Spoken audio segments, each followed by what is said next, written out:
দেখতে পাচ্ছি যে এখানে আপনি সম্বর্ধনা দিচ্ছেন যে বিভিন্ন ছাত্রছাত্রীদের, কাদের দিচ্ছেন এবং কী কারণে দিচ্ছেন কী বলবেন? এখানে আজকে আমাদের স্টুডেন্টকে বাচ্চাদেরকে দেওয়া হচ্ছে। এরা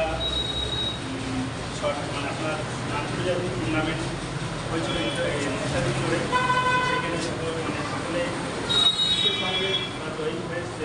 কেউ ব্রোঞ্জ, কেউ সিলভার, কেউ গোল্ড।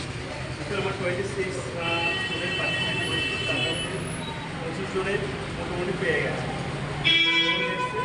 গোল্ড এসছে 10টা, ব্রোঞ্জ আছে 25টায় আছে, আর সিলভার আছে 25টা। তাদের যারা কিছু যারা স্টুডেন্ট আছে তাদেরকে একটা প্রমোশনাল করছি, তাদেরকে সামনের দিকে এগিয়ে নিয়ে জন্য ওদেরকে একটা সম্বর্ধনা দেওয়া হয়। এবং অনেক মেয়েরাই আছে যাদের সরকারি স্কুলগুলোতে প্রশিক্ষণ দেওয়া হচ্ছে এবং সব জায়গাতে একটা আত্মরক্ষা কর্মসূচি চলছে। তো আমিও সেই উদ্দেশ্য নিয়ে সবাইকে আত্মরক্ষা কর্মসূচি নিয়ে চলছি, যাতে সকলে করতে পারে। সেই উদ্দেশ্য নিয়ে আমি আমার কয়েকটা ব্রাঞ্চ আছে সেখানে পড়াই। যেমন আমার সিমলানিতে সিমলার আইনি ভবনে এখানে ক্লাস করাই।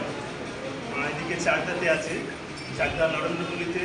এছাড়া রানাঘাট লায়ন্স ক্লাব বলতে কোটপাড়া এবং লায়ন্স ক্লাব দুটো উদ্যোগেই হয়।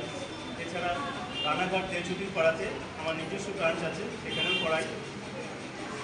প্রায় নিয়ার 150 স্টুডেন্ট আছে যাদেরকে আমি প্রশিক্ষণ দিয়ে থাকি। এবং স্কুলগুলোতে রানাঘাট সেন্ট মেরি স্কুল এবং রানাঘাট সেন্ট মেরি স্কুল দুটো আছে, সিবিএসসি এবং আইসিএসসি, চারটা ব্রাঞ্চ আমি সেই স্কুলতে আমি ওদেরকে প্রশিক্ষণ দিয়ে থাকি।